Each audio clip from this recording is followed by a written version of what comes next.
Hello guys. आज मैं आप सबके लिए एक नई कहानी लेके आई हूँ जिसका नाम है कायू मेरी मोहब्बत। ये कहानी है कायू और आरू के बारे में। कायू जो कि एक 9 साल की लड़की है, आरू जो कि एक 15 साल का लड़का है। कैसे ये दोनों एक दूसरे से मिले और कैसे इन दोनों को एक दूसरे से प्यार हुआ, ये सब हम जानेंगे हमारे कहानी में। एपिसोड 1, पहली मुलाकात। प्रिया और साहिल आरू के माता और पिता हैं। प्रिया, आरू, बेटा आरू, जल्दी नाश्ता कर लो बेटा, स्कूल के लिए लेट हो जाओगे। आरू, हाँ मामा, मैं अभी आ रहा हूँ। अपने कमरे से अपने यूनिफॉर्म को इन करता हुआ आरू बाहर निकला और सीधे आके डाइनिंग टेबल पर बैठ गया, जहाँ पर पहले से ही साहिल और प्रिया बैठे हुए नाश्ता कर रहे थे। साहिल बहुत ही प्यार से अपनी बीवी को खाना खिला रहा था। उसके आंखों में साफ साफ प्यार झलक रहा था। उन दोनों को ऐसे देख के आरू का तो जैसे मुंह ही बन गया था।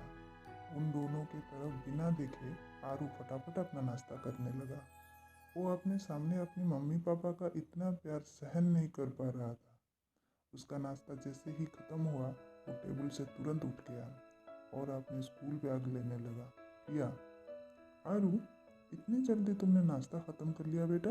आरू, "हम्म, हाँ, मैं और ज़्यादा आप दोनों का प्यार नहीं देख सकता।" इतना बोल के आरू प्रिया के पास चला गया और उसके गाल पर प्यार से किस कर दी। किस करने के बाद आरू जाते हुए कहता है, मम्मी, मैं स्कूल जा रहा हूँ। फिर अपने पापा की तरफ आरू पलट गया और उन्हें देख के एक चिढ़ाने वाली स्माइल देने लगा। साहिल बहुत गुस्सा हो गया था क्योंकि उसे बिल्कुल भी पसंद नहीं था कोई और उसकी वाइफ को हाथ भी लगाए। अभी अभी उसके बेटे ने उसकी वाइफ को किस किया था। साहिल बहुत गुस्से में था। उसने गुस्से में कहा, आरू, तुम्हारी हिम्मत कैसे हुई प्रिया को किस करने की? आरू अपने पापा के गुस्से को बहुत अच्छे से जान चुका था, लेकिन उसने फिर भी इसी तरह मुस्कुराते हुए कहा, वो मेरी मम्मी है, मेरा जब मन करेगा मैं उन्हें किस कर सकता हूँ। इतना बोल के आरू साहिल की बात सुने बिना ही वहां से चला गया। हिल गुस्से से अपनी दांत चबा लेता है और कहता है, ये लड़का, इसकी इतनी हिम्मत। इतना बोल के वो प्रिया की तरफ देखने लगा, जो चुपचाप बैठ के इन दोनों बाप बेटे की नोकझोंक देख रही थी और मंद मंद मुस्कुरा रही थी। साहिल गुस्से से कहता है, तुम क्या मुस्कुरा रही हो? जाओ अपना फेस साफ कर लो। प्रिया मुस्कुराते हुए कहती है, साहिल, वो हमारा बेटा है। साहिल, तो क्या हुआ? है तो दूसरा इंसान ही। प्रिया को पता था अगर वो साहिल को आगे और कुछ भी कहेगी तो वो दिन भर उसके साथ यही सारी बातें ही करता रहेगा। इसलिए वो आगे और कुछ ना बोल के सीधे वॉशरूम की तरफ चली गई। स्कूल में अभी क्लास में टीचर पढ़ा रहे थे। आरू का सारा ध्यान सिर्फ और सिर्फ पढ़ाई पर था। उसके बगल में उसका दोस्त करण बैठा हुआ था।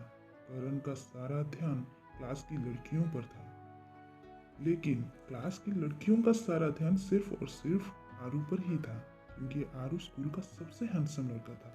वो बाकी सभी लड़कों से अलग दिखता था। उसकी हाइट बाकी सभी लड़कों से ज़्यादा थी। उसके शार्प फीचर्स, उसकी नीली नीली बड़ी बड़ी आंखें, उसके लंबे लंबे पलके उसे और भी ज़्यादा खूबसूरत बनाते थे। उसके पतले पिंक लिप्स, OMG, किसी भी लड़की को घायल करने के लिए काफ़ी थे। हर कोई आरू को एडोर किया करता था, क्योंकि वो हैंडसम के साथ साथ पढ़ाई और खेल कूद में भी बहुत अच्छा था। आरू स्कूल का टॉपर था। वो हर सब्जेक्ट में टॉप किया करता था, इसीलिए लड़कियां उसके पीछे पागल थी। करण को आरू से बहुत नफरत होती थी, क्योंकि हर कोई आरू के पीछे ही भागता था। वजह स्कूल छुट्टी होने का वक्त सारे स्टूडेंट्स अपने अपने घर की तरफ जाने लगे। करण आरू के साथ ही चल रहा था। करण ने चिढ़ते हुए आरू से कहा, आरू, तुझे पता है हमारे स्कूल की सारी लड़कियां तेरे पीछे पागल हैं। हमें तो कोई पूछता तक नहीं है। मुझे लगता है तेरे वजह से सारे स्कूल के लड़के सिंगल ही मरने वाले हैं। यहाँ एक बूंद बारिश हो नहीं रही है और तेरे ऊपर बरसात की बाढ़ आ रखी है। करण की ऐसी बेतुकी बातें आरू इग्नोर कर देता है। बातों ही बातों में करण का घर आ गया। इसीलिए वो आरू को बाय बोल के दूसरे रास्ते में मुड़ गया। आरू अभी कुछ ही देर चला था, उसे ऐसा लगा जैसे कोई उसके पीछे आ रहा हो। आरू जानता था उसके पीछे कौन आ रहा है, क्योंकि ये कोई नई बात नहीं थी। ये पिछले 2 सालों से उसके साथ हो रहा था। आरू चलते चलते ही सोचने लगा 2 साल पहले क्या हुआ था। फ्लैशबैक। 2 साल पहले आरू सिर्फ 14 साल का था। साहिल ने बहुत पहले ही आरू को फिजिकल ट्रेनिंग देना शुरू कर दिया था। यहाँ तक कि साहिल ने आरू को गन शूटिंग भी सिखा चुका था।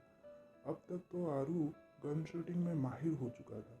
जब भी आरू गन शूटिंग करता तो उसका निशाना अपने पापा की तरह 100% टारगेट पर ही लगता था। एक दिन जब साहिल जंगल शिकार करने के लिए निकला तो आरू ने भी जिद की साहिल के साथ शिकार पर जाने के लिए। आरू के जिद के सामने साहिल कमजोर पड़ गया और मान गया आरू को अपने साथ शिकार पर ले जाना। साहिल खुद भी चाहता था कि उसका बेटा हर सिचुएशन के लिए तैयार रहे। साहिल और आरू दोनों घने जंगल में शिकार कर रहे थे। शिकार करते करते साहिल आरू से कुछ दूर निकल गया, जिस वजह से आरू साहिल को देख नहीं पा रहा था। थोड़ी दूर अपने पापा को ढूंढते हुए आरू को किसी की रोने की आवाज सुनाई देने लगी।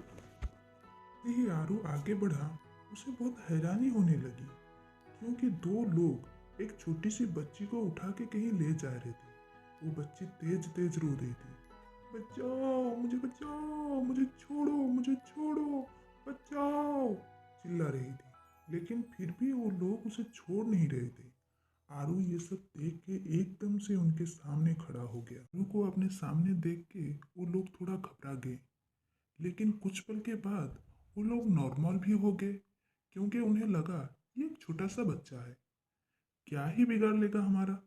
इसलिए उनमें से एक आदमी ने कहा, ए बच्चे, जंगल खेलने की जगह नहीं है, यहाँ से जल्दी से चले जाओ और यहाँ जो कुछ आज तुमने देखा वो सब भूल जाओ।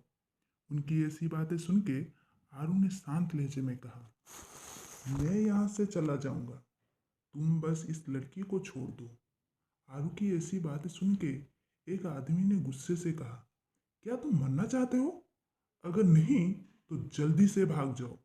उनकी ऐसी बातें सुन के आरू ने अपनी पॉकेट से गन निकाली, जो कि उसके पापा ने उसके सेफ्टी के लिए उसे दिया था। आरू ने अपनी गन उन दोनों आदमियों के ऊपर तान दी थी।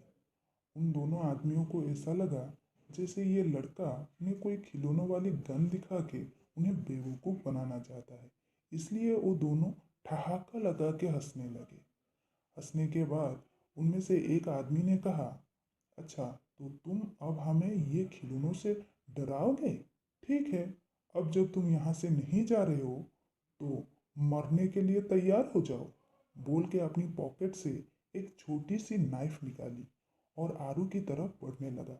तभी एक जोरदार गोली चलने की आवाज आई, जिससे जंगल की शांति एकदम से भंग हो गई।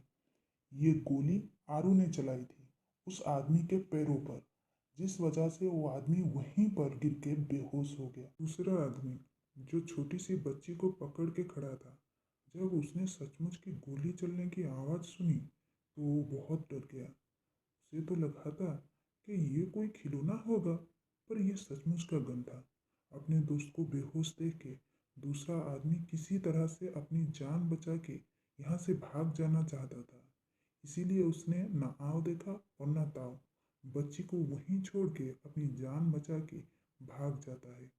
आरू का कोई इरादा नहीं था दूसरे आदमी को टारगेट करने का, क्योंकि वो तो बस इन दोनों आदमियों को डराना चाहता था ताकि ये लोग उस बच्ची को वहीं छोड़ के चले जाए। दूसरी तरफ गोली की तेज आवाज़ सुन के वो बच्ची वहीं पर बेहोश हो चुकी थी। आरू अपने गन को पॉकेट में रख लेता है और उस बच्ची के पास चला जाता है।